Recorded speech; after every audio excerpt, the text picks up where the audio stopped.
आज कोलकाता से श्री सुरेश जी साहिल वीणा पांड्या यहाँ पर उपस्थित हैं। वे आए और अपना प्रश्न परम पूज्य महाराज श्री के श्री चरणों में रखेंगे। माइक को पास में लेके बोलना है और गोले में खड़ा होना है।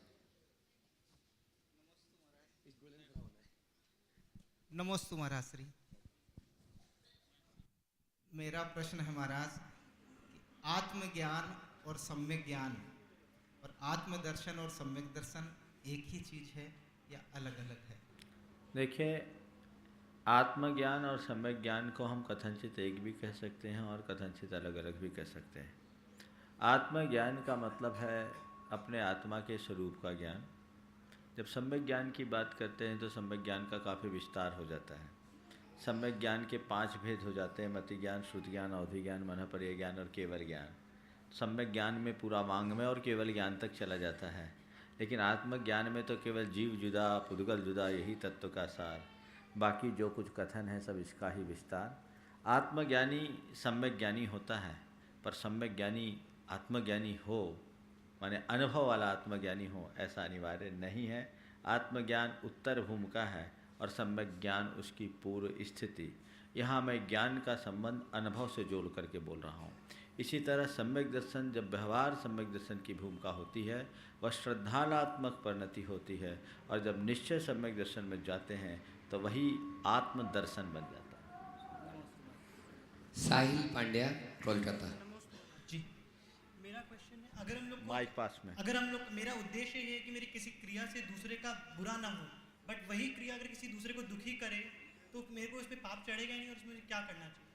देखिए, मेरी किसी क्रिया से किसी को दुख हो इसमें मेरा दोष नहीं, पर दूसरों को दुख पहुंचाने वाली क्रिया मैं करूं तो मैं जरूर दोषी हूं। जैसे आज मैं दिगंबर मुनि और मेरी इस दिगंबर मुद्रा से भी किसी को तकलीफ हो सकती है, होती है, तो उसकी तकलीफ का कसूरवार मैं नहीं हूं, वो उसकी अपनी अज्ञानता है। जिसने दिगंबरत्व के स्वरूप को नहीं समझा वो कर लिया। कोई मेरे प्रति द्वेष रखे और मेरी अच्छी क्रिया के प्रति भी उसको तकलीफ हो अच्छी क्रियाओं से भी, तो उसमें मेरा कोई दोष नहीं। तो हम अपना व्यवहार क्या करें, नट सेल में मैं एक कसौटी आपको देता हूँ। स्वयं के प्रति दूसरों का जो व्यवहार हमें अच्छा न लगे, स्वयं के प्रति दूसरों का जो व्यवहार हमें अच्छा न लगे, दूसरों के प्रति हम वैसा व्यवहार करना छोड़ दें, और दूसरों का जो व्यवहार हमें अच्छा लगे दूसरों के प्रति वही व्यवहार करना शुरू कर दें। धर्म का सार कुल यही। चलिए। संतोष जी मालगुजार कटनी, उसके बाद में प्रेमी माया जैन कटनी। तैयार रहें। जल्दी जल्दी आइए, तब तक एक प्रश्न पूछ लो। सम्यक जैन बड़ोदरा से पूछ रहे हैं, अच्छाई और बुराई की सर्वमान्य परिभाषा क्या है? देखिए, अच्छाई और बुराई ये दोनों शब्द बहुत व्यापक है, और आपने पूछा सर्वमान्य परिभाषा क्या है। इस सर्वमान्यता की बात मैं कहूँ तो अभी जो मैंने अभी उत्तर दिया इसे ही अच्छाई और बुराई के रूप में देख सकते हैं। भगवान महावीर से पूछा गया कि भगवान धर्म का सार क्या है, तो उन्होंने यही उत्तर दिया, जम इच्छसि अपनतो जम च न इच्छसि अपनतो तम इच्छ परस्सवीय इत्येगम जिन शासनम। जैसा तुम दूसरों का, जम इच्छसि अपनतो तुम जैसा स्वयं के प्रति चाहते हो, और जम च न इच्छसि अपनतो जैसा स्वयं के प्रति नहीं चाहते हो, तम इच्छ परस्सवी दूसरों के प्रति वही व्यवहार करो। धर्म का सार वही है। तो दूसरों का जो व्यवहार तुम्हें अच्छा लगता है और दूसरों का जो व्यवहार तुम्हें अच्छा नहीं लगता है, सामने वालों के प्रति वैसा ही व्यवहार करना यही अच्छाई है, और उससे उल्टा व्यवहार करना बुराई है। जो सबको अच्छा लगे वो अच्छाई, और जो बुरा लगे वो बुराई।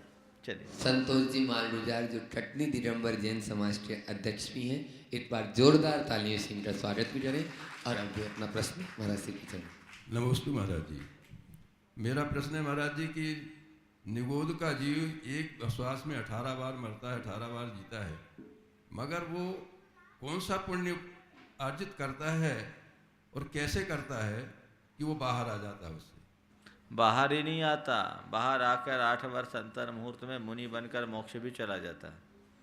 इसी को बोलते हैं नियोग या भवितव्य। इसका कोई और उत्तर नहीं।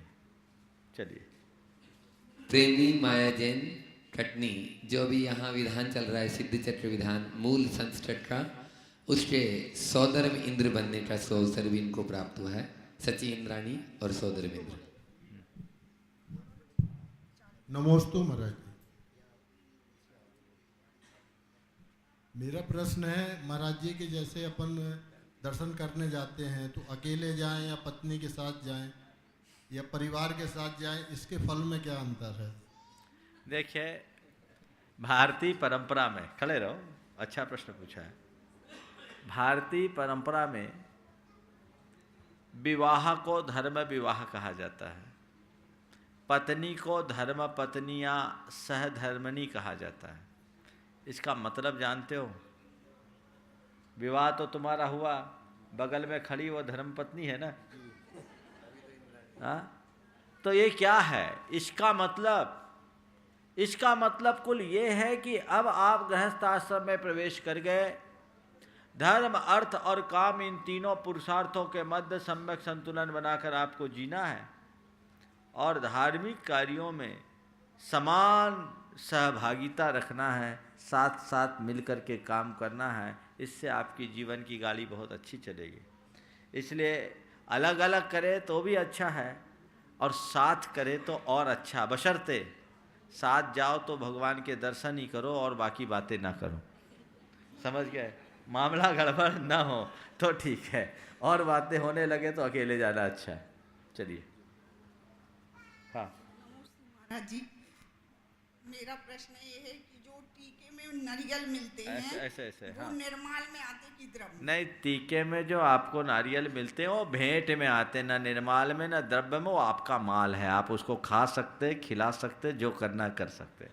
निर्माल वो कहलाता है जो देव गुरु के चरणों में अर्पित होता है। चलिए।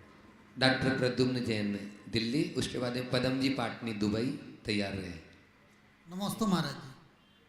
महाराज जी, मेरा प्रश्न ये है कि कुछ व्यक्ति वैराग्य होने के कारण घर से बाहर होके दीक्षा लेने की कोशिश करते हैं, लेकिन फिर सोचते हैं कि पारिवारिक जिम्मेदारी के कारण कि घर में ही रह के धर्म कर लें कुछ जितना हो सकता है, लेकिन घर की परिस्थितियां अगर प्रतिकूल हो जाए या ना हो पाए तो उसके लिए कैसे संतुलन बनाए? देखिए, सबसे पहली बात तो ये है, जो दीक्षा लेना चाहता है उसको वस्तु स्वरूप का ज्ञान होना चाहिए और ये जानना चाहिए कि जिम्मेदारी है क्या। किसको जिम्मेदारी कहते हो? आप स्वयं के प्रति ही जिम्मेदार और जवाबदेह हो, पर के प्रति नहीं। आप अपने प्रति अपना दायित्व निभाइए। आप पर के करता हो कहाँ? मेरी जिम्मेदारियां हैं नहीं, जिम्मेदारियां आपने ओढ़ ली। जिस दिन दुनिया से चले जाओगे तो तुम्हारी जिम्मेदारी की पूर्ति कौन करेगा? संसार का सारा चक्र अपने अपने हिसाब से चलता है। इसलिए वैराग्य की भाषा में और अध्यात्म की भाषा में बात कहूँ तो जिम्मेदारियां निभाने की बात करना एक बहाना है। अगर मेरे भीतर वैराग्य है तो क्या जिम्मेदारी निभाऊं?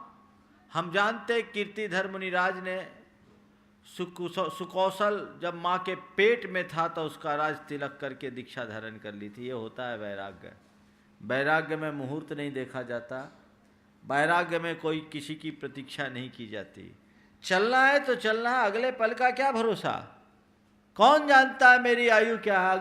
अगले श्वास का विश्वास नहीं तो विचार क्या करूँगा? जो विचार करते रहते वो विचार ही करते रहते हैं, जोड़ घटाव में निकल लग जाते हैं, और जिनको निकलना होता है वो निकल जाता है। मेरा अनुभव बताता है कि वैराग्य एक क्षण की घटना होती। उस क्षण में आपने डिसीजन ले लिया और निकल गए तो आप बहुत आगे बढ़ सकते हो, और वो समय बदल गया तो हमारे परिणाम स्थान चढ़ते उतरते रहते हैं। फिर ये दिखता, ये दिखता, ये दिखता। ये भी एक राग है जो लगता है मैं चले जाऊंगा तो मेरी पत्नी का क्या होगा, मेरे बच्चों का क्या होगा, मेरे परिवार का क्या होगा। चलो ये सब कर लो, ठीक है कर लो। तुम करने वाले हो कौन? होता स्वयं जगत परिणाम, मैं जग का करता क्या काम। हूँ स्वतंत्र निश्चल निष्काम, ज्ञाता दृष्टा आत्म राम को भूल गए? उसको पहले पकड़ो। वस्तु का स्वरूप तो यही है। फिर भी महाराज व्यवहारिक तौर पर देखना पड़ता है। लोग कहेंगे यानी तुमने पर को देखा तो सच्चे आध्यात्मी बने नहीं, सच्चे आत्मार्थी बने नहीं। आत्मार्थी केवल अपनी आत्मा को देखता है, पर से मेरा कोई नाता ही नहीं। इसलिए मैं ये कहता हूं कि जो ये सब जिनको ये जिम्मेदारियां दिखती है, वो अभी उनका वैराग्य थोड़ा कच्चा है।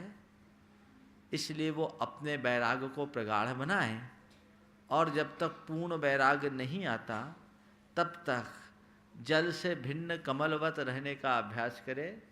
दायित्व को निभाएं, पर दायित्व को ओढ़े नहीं। दायित्व निभाना और दायित्व को ओढ़ना, इसमें फर्क है। दायित्व को निभाने वाला कर्तव्य भाव से निभाता है, और दायित्व को ओढ़ लेने वाले के भीतर कर्ता बुद्धि बन जाती है। मैं नहीं करूँगा तो क्या होगा, ये मुझे ही करना है। नहीं, मैं करने वाला हूँ क्यों। संसार का कोई भी काम किसी के रुके रुकता नहीं, और किसी के किए होता नहीं। सब अपने अपनी परिणति के अनुरूप होता है। एक बात। दूसरी बात मैं और लोगों से कहना चाहता हूँ, कई बार लोग बाध्य कर देते हैं। किसी के अंदर वैराग्य होता है तो घर परिवार की परिस्थितियाँ सामने लाके अपना रोना रोकर, क्योंकि वैरागी भी एक इंसान है, फिर देखता है तो फिर उसका जो अंदर का भाव है ना, थोड़ा डाउन हो जाता है, उसकी बैटरी डाउन कर देते हैं। 10 प्रकार की परिस्थितियाँ सामने ला देते हैं, ऐसा कर लो, ऐसा कर लो, ऐसा कर लो। नहीं, अगर व्यक्ति के मन में सच्चा वैराग्य है और वो सही रास्ते पर बढ़ना चाह रहा है, तो तुम उसके सहयोगी बनो, पूरक बनो। तुम नहीं निकल पाए, कम से कम वो तो निकल जाए। महाराज बहुत सारी जिम्मेदारियां रहती, क्या करें। जिम्मेदारियां तो चलते रहेगी। उत्तम तो ये है कि यदि किसी को वैराग्य हो रहा है और सिर पर जिम्मेदारी हो, तो उसका भाई कहे चिंता मत करो, मैं निभा लूँगा, तुम जाओ। ये रास्ता है। लेकिन ऐसा रास्ता अपनाने वाले लोग आजकल दिखाई नहीं पड़ते। टांग खींचने वाले लोग बहुत हैं, सपोर्ट करने वाले लोग बहुत कम। सहयोग की वृत्ति होनी चाहिए, सहयोग का भाव होना चाहिए। और धर्म के क्षेत्र में सहयोग कैसा होता है मैं बताऊं। मेरे संपर्क में एक व्यक्ति है जिनके छोटे भाई की मृत्यु हो गई। छोटा भाई 38 साल का था, बहू 36 वर्ष की। 38 साल का भाई, 36 वर्ष की बहू विधवा हो गई। भाई के वियोग के बाद परिवार पर एक बड़ा आघात हुआ, और एक दिन बड़े भाई और उसकी पत्नी ने आपस में बातचीत की कि हमने अपने भाई को खोया है, बहू हमारे घर में है, आज हमें उसका सहयोग करना चाहिए।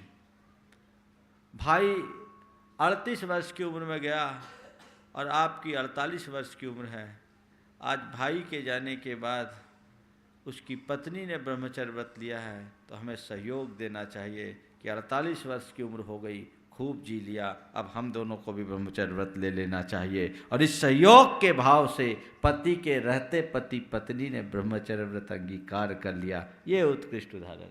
वैराग्य का वातावरण ऐसा बने जिसके भीतर तत्व ज्ञान होता है, संसार से भीति होती है, पापों से विरक्ति का भाव होता है। उन्हीं के यहाँ ऐसा उदाहरण घटित हो सकता है। आगे श्री पदम जी पाटनी, दुबई। नमस्ते।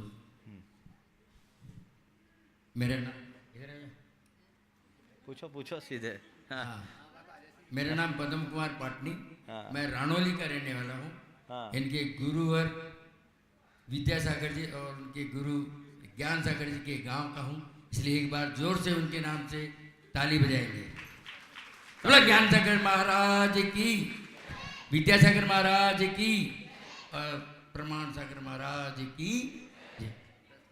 प्रश्न ये है, मूल प्रश्न ये बता, मैं दुबई में रहता हूँ, मेरे घर में चैतालय है। हाँ।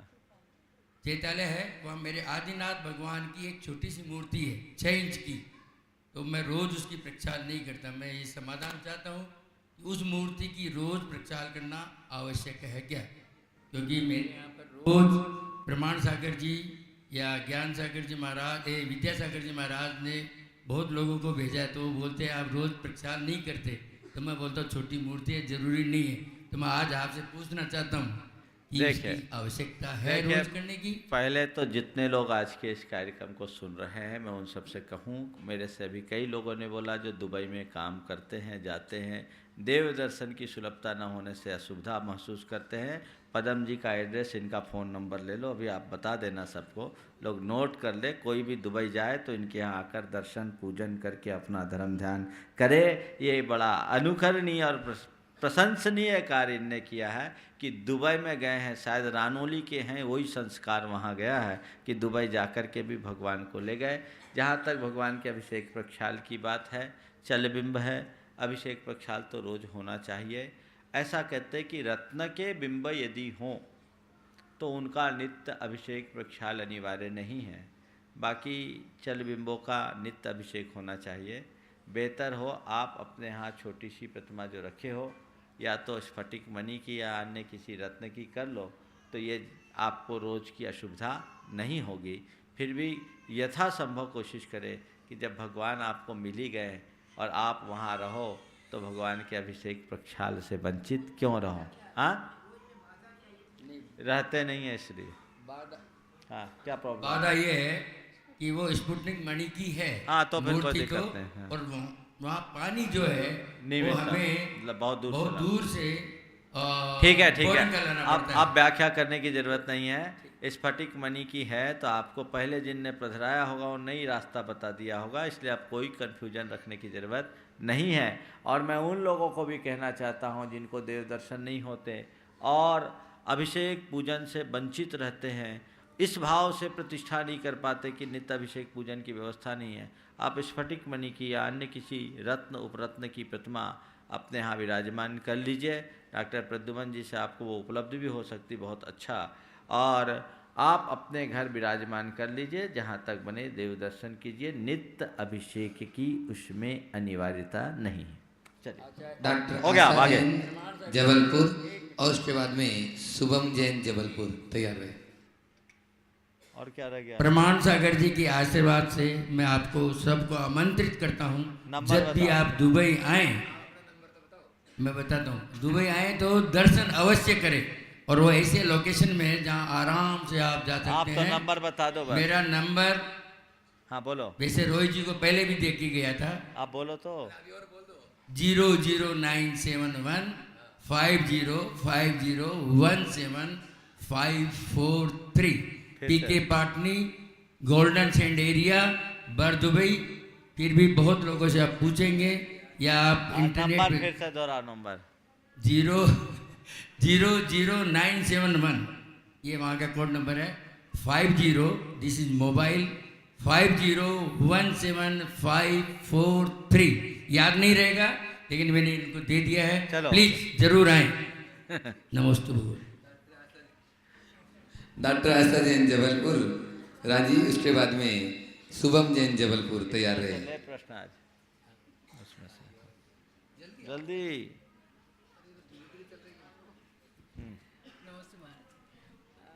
स्वाध्याय के टाइम में आपने बताया था कि सर्दी, गर्मी और अपमान किसी का हम सहन नहीं कर सकते, तो उसका निराकरण करिए। मैंने ये नहीं बोला था कि सर्दी गर्मी अपमान हम सहन नहीं कर सकते हैं। हमने इन्हें प्रश्न आधा खाली आधा बोला। मैंने ये बोला था, उत्तर में ही प्रश्न का आशय समझ में आ जाएगा कि सर्दी गर्मी और इंसल्ट जितना फील करो उतनी लगेगी, समझ गए? इसलिए फील करना बंद कर लो। चलो और बोला। वंदना दीदी, महाराज जी, मेरा प्रश्न ये है कि मैंने सुना है कि माता पिता की सेवा करना चारों धाम के तीर्थ यात्रा के बराबर होता, तो फिर हम तीर्थ यात्रा जैसे नहीं करते तो क्या हमें दोनों का पुण्य बराबर मिलता है या नहीं? देखो, जो तीर्थ यात्रा नहीं करते वो माता पिता की वंदना कर ले, जीरो नियमतः तीर्थ यात्रा का फल पालेंगे। और तीर्थ यात्रा के फल को और प्रगाढ़ करना है तो माता पिता की ऐसी वंदना करे कि उनकी वंदना कराने का भी भाव हो जाए, तो महातीर्थ यात्रा हो जाएगी। दोनों काम आपका हो जाएगा। इसलिए तीर्थ यात्रा करो और माँ बाप की उपेक्षा करो, ये घोर अधर्म है। लेकिन माँ बाप की सेवा करते हुए तीर्थ यात्रा कर लो तो ये महाभाग्य है। चलो वंदना दीदी, डॉक्टर वंदना दीदी जो ट्रस्टी भी हैं गुणायतन की, उसके बाद में चंद्रकला पाटनी रांची तैयार रहे। नमोस्तु महाराज जी। महाराज श्री वर्ण संकर और वर्ण लाभ के बारे में अच्छे से जानकारी दीजिए। वर्ण संकर और वर्ण लाभ क्या है? वर्णों को आपस में बिना आचार्य विचार की शुद्धि के खिचड़ी बना लेना वर्ण संकर है, और सामने वाले को अपने साथ जोड़कर अपने आचार विचार में मिला लेना वर्ण लाभ है। समझ गए? तो वर्ण संकर का हमारे यहाँ निषेध किया गया है और वर्ण लाभ का विधान किया है। वर्ण संकर और वर्ण लाभ की पूरी विस्तृत चर्चा आदि पुराण में आई है। आज मैं उस पर ज़्यादा विस्तार से नहीं कहना चाह रहा हूँ, फिर कभी इस पर चर्चा करूँगा। लेकिन आचार्य महाराज की मूक माटी का एक खंड ही है, संकर नहीं वर्ण लाभ। हमारे यहाँ नीचे वाले को अपने समान मिलाने का, बनाकर मिलाने का विधान है, लेकिन स्वयं को नीचे भेजाने का विधान नहीं है। बहुत सारी बातें हैं जिनकी चर्चा आज मैं नहीं करूँगा। आगे श्रीमती चंद्रकला पाटनी रांची, उसके बाद श्रीमती संध्या जैन बिलासपुर। नमोस्तु महाराज। महाराज से साम्यवाद व्यवस्था में कर्म सिद्धांत कैसे लागू होगा? साम्यवादी व्यवस्था में कर्म सिद्धांत कैसे लागू होगा? अरे साम्यवाद है तो साम्यवाद में क्या कर दिया? साम्यवाद में हर व्यक्ति का स्तर एक बनाया है, हर व्यक्ति की सैलरी एक बनाई जा सकती है, हर व्यक्ति की सुविधा समान बनाई जा सकती है, पर हर व्यक्ति का रूप रंग समान है क्या? हर व्यक्ति की उम्र समान है क्या? हर व्यक्ति का स्वास्थ्य समान है क्या? हर व्यक्ति की बुद्धि समान है क्या? हर व्यक्ति का परिवार समान है क्या? ये सब तो समान नहीं है ना। असमानताएं तो वहाँ भी दिख रही है। इसलिए चाहे कहीं की कोई भी व्यवस्था क्यों न बना दी जाए, संसार की सारी व्यवस्थाएं अशाश्वत है और कर्म की जो व्यवस्था है वो सार्वभौमिक है। कर्म सिद्धांत नरक से लेकर स्वर्ग तक और निगोद से लेकर लोक के अंत तक जितने भी प्राणी हैं सब में लागू होता है, चाहे वो साम्यवादी व्यवस्था हो, चाहे समाजवादी व्यवस्था हो, चाहे पूंजीवादी व्यवस्था हो, हर व्यवस्था में कर्म सिद्धांत लागू होता है। बस कर्म सिद्धांत के संदर्भ में एक बात बहुत गहरी बताई गई है कि कर्म अपना फल द्रव्य, क्षेत्र, काल और भाव के अनुरूप देता है। तो जहाँ की जो व्यवस्था होती है, जहाँ का जैसा कानून होता है, जहाँ का जैसा सिस्टम होता है, कर्म की सारी व्यवस्थाएं उसी के अनुरूप ढल जाती है। इसलिए वहाँ भी ये व्यवस्था पूरी तरह लागू होती है। संध्या जैन बिलासपुर। नमस्ते महाराज। महाराज जी, आपने बताया कि सास बहू का स्वरूप माँ बेटी जैसा होना चाहिए, तो आप हमें बताइए कि दामाद, ननद और भाभी का स्वरूप कैसा हो जिसमें गरिमा बनी रहे? दामाद, ननद और भाभी का स्वरूप कैसा हो? देखिए, दामाद के लिए पुराने ज़माने में एक बड़ी बुरी टिप्पणी की गई, सुना दूँ?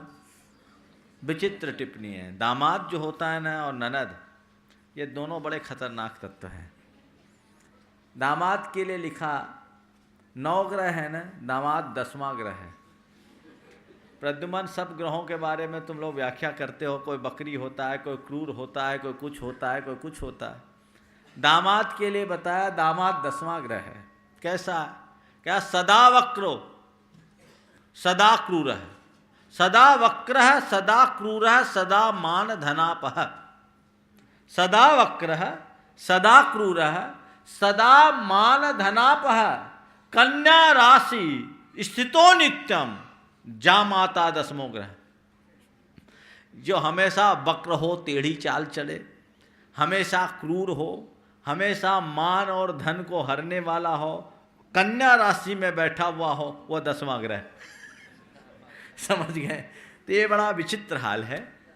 पुराने ज़माने में जमाई का हाल बड़ा विचित्र होता था। उनको लाला जी कहते थे, तो उनको ला ला करके देना पड़ता था, बड़ी समस्या होती थी। दामाद घर में आया यानी टेंशन आ गया। लेकिन आज का समय बदला है और दामादों की सोच में भी अंतर आया है। मैं तो ये कहता हूँ कि दामाद को अपने सास ससुर के प्रति बहुत कृतज्ञ होना चाहिए। जैसे वो अपने माँ बाप के प्रति होते हैं वैसे ही अपने सास ससुर के प्रति होना चाहिए। क्यों होना चाहिए? कि वे सास ससुर नहीं होते तो वो कुंवारा रह जाता, रहता कि नहीं रहता। कितना बड़ा योगदान है। उनने तुम्हें बेटी दी जिससे तुम्हारे जीवन का क्रम आगे बढ़ा और तुम्हारा वंश बढ़ा। तो तुम्हें अपने परिवार के प्रति अपने दायित्वों का पालन करते हुए यदि जरूरत पड़े तो सास ससुर के लिए और अपने ससुराल वालों के लिए भी आगे बढ़ाने में कोई कसर नहीं छोड़नी चाहिए। उनके प्रति सहयोगात्मक रुख रखना चाहिए। इससे फायदा क्या होगा मालूम? घरवाली बहुत प्रसन्न बनी रहेगी, मामला गड़बड़ नहीं होगा, परिवार में प्रेम होगा, आपस में तनातनी नहीं होगी। अपने परिवार के सम्मान के साथ साथ अपने पत्नी के खानदान का भी सम्मान करना चाहिए। बहुत कुछ पत्नी मिलना कोई छोटी मोटी बात नहीं है, सब कुछ छोड़ करके आती है। तो ये बात है। आजकल बात अलग है कि मामला कुछ उल्टा हो जाता है। एक बार एक महिला ने कहा कि मैंने माँ बाप छोड़ा, सास ससुर मिल गए, घर छोड़ा, ससुराल मिल गई, माँ बाप छोड़ा, सास ससुर मिल गए, घर छोड़ा, ससुराल मिल गई, और बहन को छोड़ा, ननद मिल गई, भाई को छोड़ा, जेठ और देवर छोड़ मिल गए, और पति बोला फ्री में मिल गया। पति के लिए कुछ नहीं छोड़ना पड़ा। तो ये मामला गड़बड़ है। उनको, दामाद को चाहिए कि दोनों परिवारों को एक साथ लेकर के चले। बाबा जी बोल रहे हैं आप दामाद बने नहीं इसलिए बोल रहे हैं, यही तो फायदे की बात है। चलिए, तो ये उस परिवार की मान मर्यादा का ध्यान रखते हुए अगर जरूरत पड़े तो सब प्रकार की सहायता करने के लिए भी सोचना चाहिए। दामाद उनका पूरा ख्याल रखे, उनकी प्रतिष्ठा, उनकी अवस्था और उनके ऊपर आने वाली जो भी परेशानियां हैं उनके निवारण में बराबरी का योगदान दे तो बहुत अच्छा प्रेम बढ़ सकता है। ननद के लिए क्या लिखा मालूम? एक संस्कृत के सूक्तकार ने लिखा, कृतेपि शतम उपकारे, कृतेपि शतम उपकारम न नंदती सा ननदा। सैकड़ों उपकार करो तो भी जो खुश ना हो उसका नाम ननद। ननद है ही ऐसी, कितना ही उपकार करो, हर स्त्री किसी न किसी की ननद होती है, लेकिन ननद का रोल ही ऐसा है। बहुत पुराने समय की बात बोल रहा हूँ मैं, ये आज जो मैं बोल रहा हूँ ये करीब 1000 वर्ष पुराने किसी संस्कृत के व्याख्याकार ने लिखा। आज भी सत्य है, ये अनुभव का सत्य है। तो सैकड़ों उपकार करे तो भी वो खुश न रहे, गलत। ननद को क्या करना चाहिए मैं बताना चाहता हूँ। अगर वो अविवाहित है तो अपनी भाभियों की छोटी बहन बनकर रहना चाहिए, और भाभियों को चाहिए कि ननद को भी अपनी छोटी बहन की तरह देखे, उसका हर प्रकार से ध्यान रखे, उसकी भावनाओं का ध्यान रखे। ननद घर पे है, अगर समवयस्क है तो कंधे से कंधे मिला कर के काम करे, किसी प्रकार की छींटाकशी न करे और इधर की उधर भिड़ाने में रुचि न रखे। और विवाहित होकर अपने ससुराल चले गई तो अपने पिता के घर के आंतरिक मामलों में दखल देना बंद कर दे। वो एक घर को 2 घर कर देती है। दूर बैठी हुई बेटी होती है, वो अपने माँ बाप के कान भरती है और घर में बैठी हुई बहू को माँ बाप से दूर कर देती है। ये काम न करे। अब वो ससुराल चले गई तो उसका घर ससुराल है, वो ससुराल में रहे, ससुराल की बात करे, लेकिन ससुराल की बात अपने मायके में नहीं आए और मायके के आंतरिक व्यवस्थाओं में अपना हस्तक्षेप न करे तो घर में शांति का साम्राज्य स्थापित हो सकता है। कुछ दिन पहले मैंने कहा था कि परिवार उदारता और सहिष्णुता से चलता है। एक दूसरे के प्रति प्रेम का भाव बना के रखो, आत्मीयता का भाव बना के रखो, सबकी भावनाओं का सम्मान करना सीख लो, तो घर परिवार में कभी गड़बड़ियाँ नहीं हो सकती। मेरे पास कुछ प्रश्न हैं और रखे हुए हैं, उनका उत्तर देना मुझे ज़रूरी है। एक SK जैन है कानपुर के, उनका ये प्रश्न पहले भी आया था और बड़े निवेदन पूर्वक उन्होंने प्रश्न किया है कि चतुर्मुख सर्वतोभद्र पूजा किसे कहते हैं। आगम में पूजा के कई भेद बताएं। नित्य मह पूजा, चतुर्मुख पूजा, कल्पद्रुम पूजा, चतुर्मुख का ही दूसरा नाम सर्वतोभद्र भी है, कल्पद्रुम पूजा या कल्पतरु पूजा, और ऐन्द्रध्वज पूजा, आष्टानिक पूजा के भेद से पूजा के 5 भेद बताएं। पूजा के क्रम में मैं 5 भेदों की संक्षिप्त जानकारी आपको दूं। प्रतिदिन जो आप भगवान की मंदिर में पूजा करते हैं वो नित्य पूजा है। नित्य पूजा के अंतर्गत भगवान की प्रतिमाएं बनवाना, मंदिर बनवाना, मंदिर में उपकरणों का दान करना, मंदिर की पूजा व्यवस्था और रख रखाव के लिए भूमि, भवन और द्रव्य का दान करना, ये सब नित्य पूजा के अंतर्गत आता है। मुनि राजों को आहार का दान करना, ये भी नित्य पूजा के अंतर्गत आता है। फिर चतुर्मुख पूजा या सर्वतोभद्र पूजा, मुकुटबद्ध राजाओं के द्वारा भगवान की जो विशिष्ट पूजा की जाती है उसको चतुर्मुख या सर्वतोभद्र पूजा कहते हैं। तीसरी पूजा है कल्पद्रुम या कल्पतरु पूजा। लोगों के लिए किमिच्छिक दान देते हुए चक्रवर्तियों के द्वारा जो भगवान की विशिष्ट आराधना की जाती है उसको कल्पतरु पूजा, कल्पद्रुम पूजा कहते हैं। इंद्र के द्वारा विशेष प्रकार के ध्वजा चढ़ाकर भगवान की जो पूजा की जाती है वो ऐन्द्रध्वज पूजा है। और अष्टानिक के दिनों में जो विशिष्ट आराधना की जाती है उसका नाम आष्टानिक पूजा है। ये सारा विवेचन महापुराण से आप सबको प्राप्त होगा। कल्पद्रुम वही चक्रवर्ती द्वारा जो किमिच्छिक दान देते हुए विशिष्ट आराधना पूजा की जाती है उसको कल्पतरु, कल्पद्रुम, ये समोसरण पूजा वही पूजा थी। फिर पूछा है प्रवज्जा क्या है। प्रवज्जा का मतलब होता है दीक्षा। जिन मुद्रा, दिगंबर मुद्रा को भी आचार्य कुंद ने प्रवज्जा कहा है। यदि आस्तिक विचार का आधार अध्यात्म है तो अनास्तिक विचारधारा का आधार क्या माना जाए। सीधी बात है, अगर आध्यात्मिकता हमें आस्तिक बनाती है तो भौतिकता हमें अनास्तिक बनाती है। बस सीधी सीधी बात है। अगर परमार्थ से जुड़ने से हम आस्तिक बनते हैं तो पदार्थ से जुड़ने वाला व्यक्ति अनास्तिकता की ओर चला जाता है। तो एक का आधार परमार्थ है, एक का आधार पदार्थ है, एक का आधार अध्यात्म है, तो एक का आधार भौतिकता है। इनको ध्यान में रख करके चले। इन्हीं का एक प्रश्न और है कि पर्यूषण पर्व कहते हैं कि इसलिए मनाया जाता है कि अवसर्पणी के छठे काल के अंत में, प्रलय के पश्चात उत्सर्पणी के प्रथम काल में, प्रारंभ में 49 दिनों तक 7 प्रकार की सुवृष्टि होती है जिससे सृष्टि का फिर प्रारंभ हो जाता है। और कुछ मनुष्य जो विजयार्थ की गुफाओं आदि में छिपकर जीवित रह गए थे वे बाहर आ जाते हैं और हर्षित होकर के वे काल का प्रारंभ 10 दिन तक 10 धर्म मनाकर पूजन भजन आदि करके करते हैं। इस प्रकार यह पर्व पर्यूषण नाम पाया, जिसका अर्थ है कि पाप को जला देना।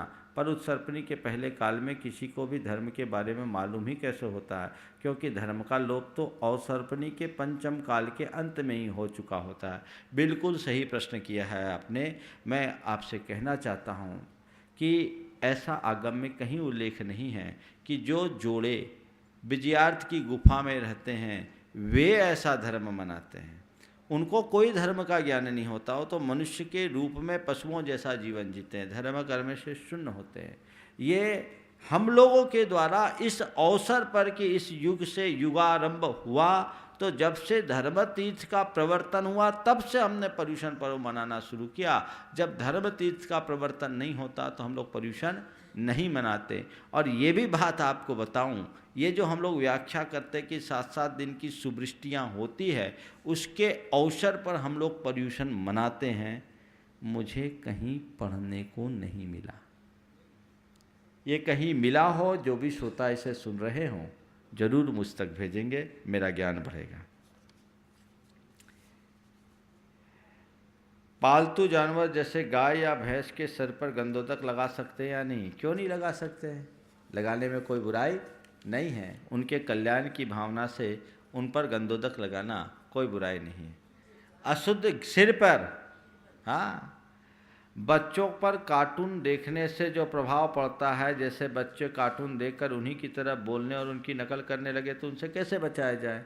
बच्चों को समझाया जाए बहुत मनोवैज्ञानिक तरीके से, और कार्टून की जगह उनकी रुचि ऐसे कार्यक्रमों से जोड़ी जाए जिसको देखकर वो अपनी वैसी एक्टिविटी करने लगे और अपने जीवन को आगे बढ़ा ले। पूछा है, छोटे बच्चे अगर मंदिर जी में चावल खाते हैं तो उसका पाप किसे लगता है?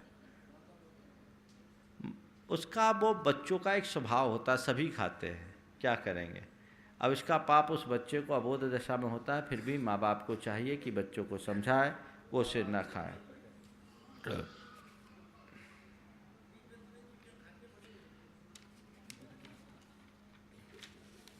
मंदिर में दान देते समय कैसी भावना होनी चाहिए? हर्ष की भावना। दान दे मन हर्ष विशेष है, यही भाव सुख पर भाव जस, इसी भाव जस, यही भाव जस पर भाव सुख दिश।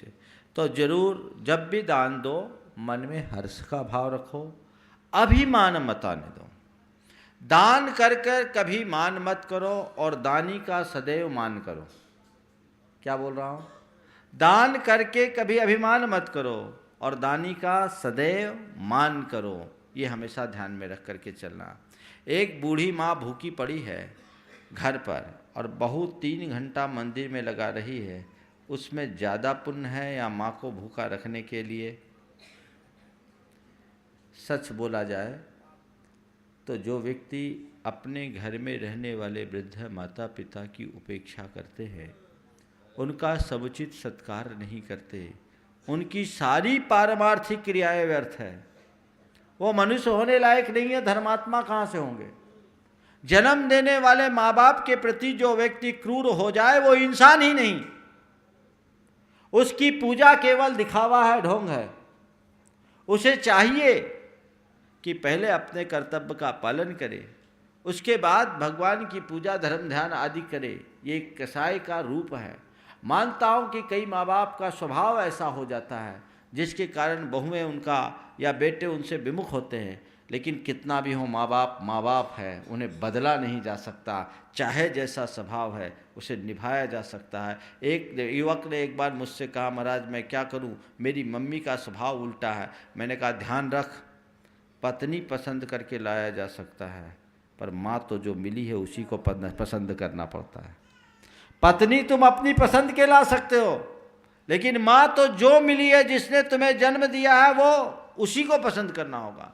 सब चीज दोबारा मिल सकते हैं, पर माँ बाप दोबारा नहीं मिलते, एक ही बार मिलते हैं। इसलिए अपने कर्तव्य का पालन करो, उनकी किसी भी प्रकार से उपेक्षा करना अच्छी बात नहीं है, इसलिए इसको ध्यान रखें। फिर पूछा है, इंसान के लिए धर्म बड़ा होना चाहिए या कर्म? देखिए, धर्म का अपना स्थान है, कर्म का अपना स्थान है। यदि आप व्यवहारिक जीवन जी रहे हैं तो आपको धर्म और कर्म में समन्वय बना करके चलना चाहिए। धर्म करे और कर्म भी करे, लेकिन खटकर्म से बचे, सत्कर्म करें। खोटे कर्म से बचें, सत्कर्म अपना करके चले। धर्म के कर्तव्य का पालन करें, लेकिन इस तरह से धर्म न करें कि आपकी घर की आंतरिक व्यवस्थाएं लड़खड़ा जाए, और अपने कर्म यानी व्यापार धंधे में इतने ना उलझ जाएं कि आपको अपना धर्म ही आप अपने धर्म को ही भूल जाएं। इसलिए दोनों में तालमेल बना करके चले। धर्म ऐसा करे कि आपकी जीविका में प्रभाव न पड़े, और जीविका में उतना ही ध्यान दें जितने में आपका धर्म ध्यान न छूटे। दोनों में संतुलन बना करके चलोगे तो काम चलेगा। गृहस्थ बिना जीविका के अपना जीवन नहीं चला सकता। उससे कहे कि तुम दिन भर माला फेरते रहो, तुम्हारा काम होगा, तो एक तो साधु के लिए है, तुम्हारे लिए नहीं।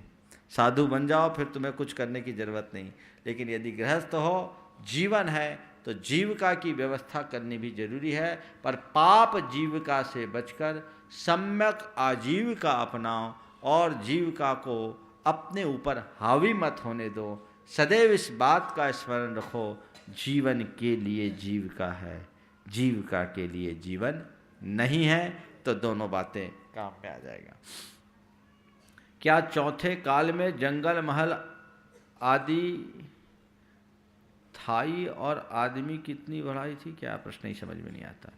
गुरुदेव, मुझे संसार में न ही रुचि है और न ही व्रत लेने के भाव बन रहे हैं। ऐसा किस कर्म के उदय से हो रहा है और मुझे किस मार्ग को अपनाना चाहिए? ये दुविधा कर्म है, न इधर के न उधर के। और दुविधा के लिए कहते हैं दुविधा में दोनों गए, माया मिली न राम। अरे भैया, संसार में जब रुचि नहीं है तो व्रत क्यों नहीं लेते हो? व्रत संयम लो, उत्साह बढ़ाओ। और इसके लिए क्या करना होगा?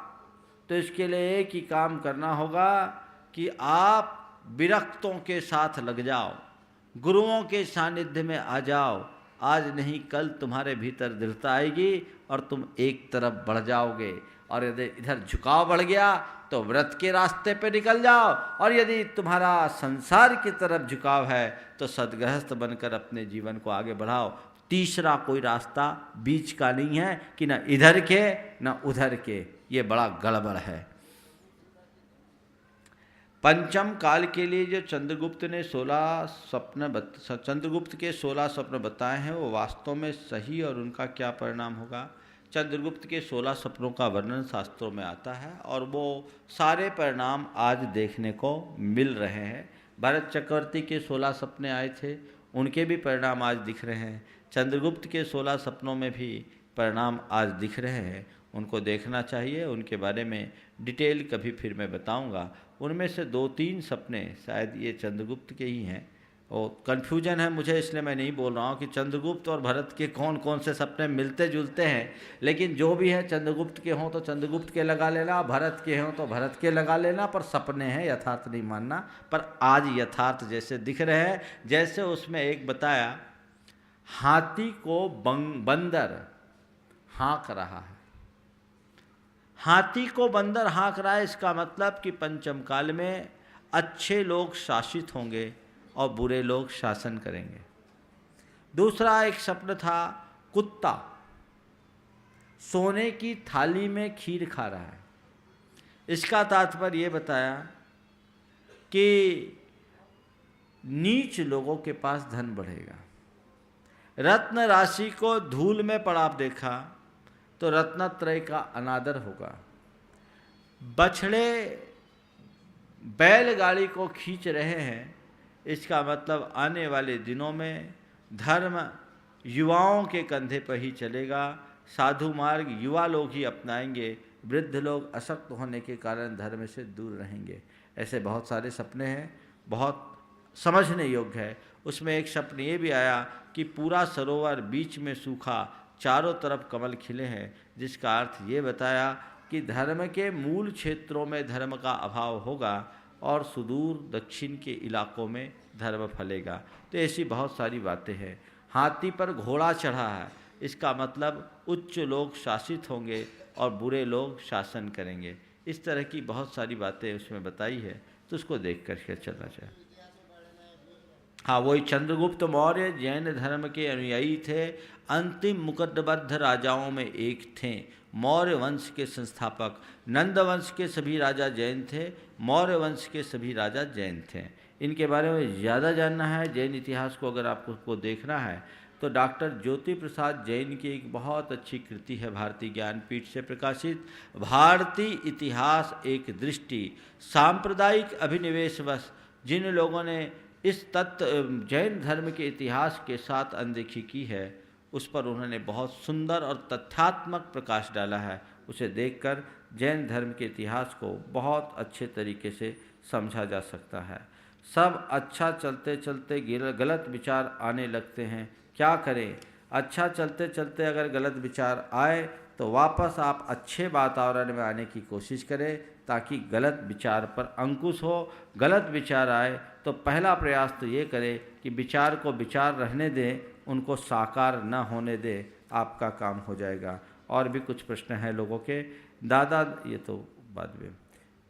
मंदिर नमोस्तु, लोग मंदिर जाने के पहले पैर नहीं धोते जबकि जूते पहनते, तो क्या मंदिर का अर्थ से कम होता है? अरे मंदिर जाओ तो पहले जूते के संस्कार हटा करके जाओ, ताकि भगवान के पास से कुछ ले करके जाओ। पाँव धोए बिना नहीं जाना चाहिए।